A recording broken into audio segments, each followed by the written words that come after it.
Sebenarnya baik Farhat ataupun Agus itu saling menggigit. Salah satu contohnya begini nih.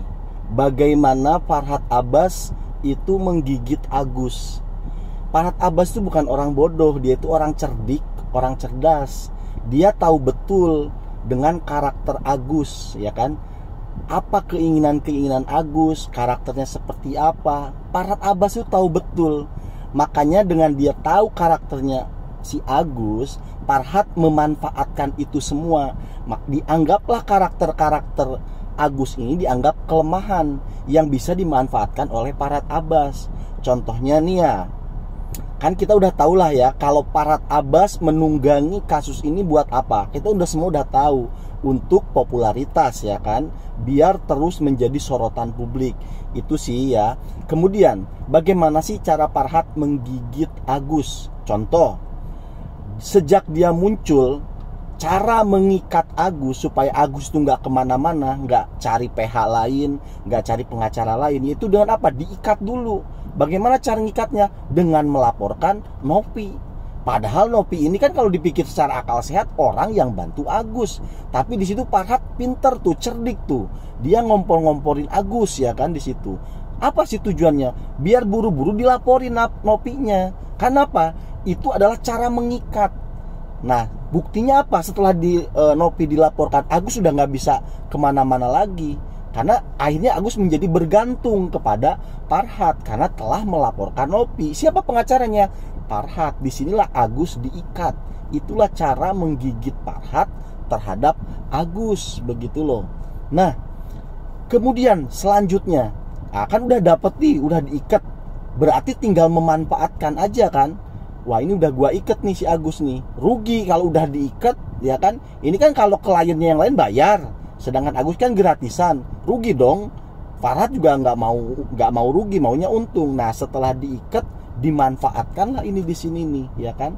Ibarat katanya itu dijadikan keset lah ya, atau dijadikan anak tangga. Dia ingin meniti karir ke atas tuh.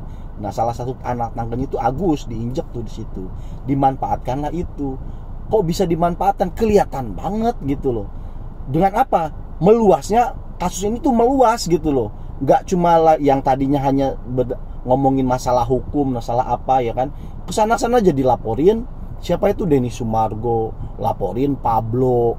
Terus aja begitu. Sekarang yang terbaru apa? Ada orang-orang yang mengaku orang Makassar, orang Bugis, nggak terima dengan omongannya Denny Sumargo, ya kan, yang ngaku-ngaku sebagai orang Makassar, Daeng itu. Akhirnya kan semakin meluas gitu loh. Ya memang sengaja gitu loh. Kalau sekarang berfokus di kasus itu aja, ya sebenarnya sih udah selesai begitu kan. Tapi ternyata kan ini dibuat meluas. Biar apa? Ya biar terus ya kan disorot terus oleh media begitu loh. Dan memang itu tujuan utama Farhat itu di situ. Nah, yang jadi pijakannya siapa? Agus. Karena tanpa Agus kan dia juga nggak mungkin bisa tampil ke permukaan begitu loh. Ya buktinya di Sakatatal, dia waktu ngebela Sakatatal kan tidak seheboh sekarang karena memang orangnya tidak bisa ditunggangin gitu loh. Orang-orang seperti Sakatatal, Ibu Titin itu nggak bisa ditunggangin. Nah, sedangkan si Agus ini, dia Farhat udah tahu betul nih orang bisa ditunggangin gitu loh. Yang tadinya untuk mencari, ya katakan ya untuk mencari kesembuhan, kalau memang untuk membela kaum lemah, otomatis kan harusnya yang dicari adalah kesembuhan. Tapi makin sini kan statement-statementnya sebenarnya baik itu Agus ataupun Farhat yang dihajar ataupun yang yang dituju paling utama itu yaitu 1,5 miliar itu. Mereka tuh sedang memperjuangkan itu gitu loh, ya kan? Sebenarnya tuh arahnya ke sana. Dan ini menjadi kelemahan banget buat Agus gitu loh. Dan Farhat tahu betul lah ini orang sebenarnya nyari duit ini kan gitu. Farhat tuh gitu. Si Agus tahu dia, Gus dalam hatinya nih kalau mau belak-belakan, Gus lu sebenarnya cari duit kan lu gitu. Tapi inget lu Gus, gua manfaatin dulu ya. Gitu sebenarnya Farhat ini. Dan dengan cara-cara seperti tadi, cara menggigit si Agus ini begitu loh. Nah, sekarang memang sengaja itu dikembangkan ke sini, dikembangkan ke sana, ya kan, makin kemana-mana kan. Ya memang sengaja Farhad itu biar terus disorot gitu, karena tujuan dia kan memang terkenal gitu loh, apa, menjadi sorotan publik gitu loh. Nah jadi di sini sebenarnya saling menggigit. Nah begitupun Agus gitu loh. Agus itu juga sebenarnya menggigit Farhad begitu loh. Cuma sekarang aja belum, apa istilahnya ya, belum kelihatan cara gigitnya begitu loh. Tapi sebenarnya Agus juga ada ini rencana buat gigit Farhad gitu loh. Nah, tinggal tunggu waktu aja sebenarnya. Apakah Farhad nanti akan mengecewakan Agus atau Farhad akan tetap membela Agus. Tapi suatu saat akan digigit juga itu.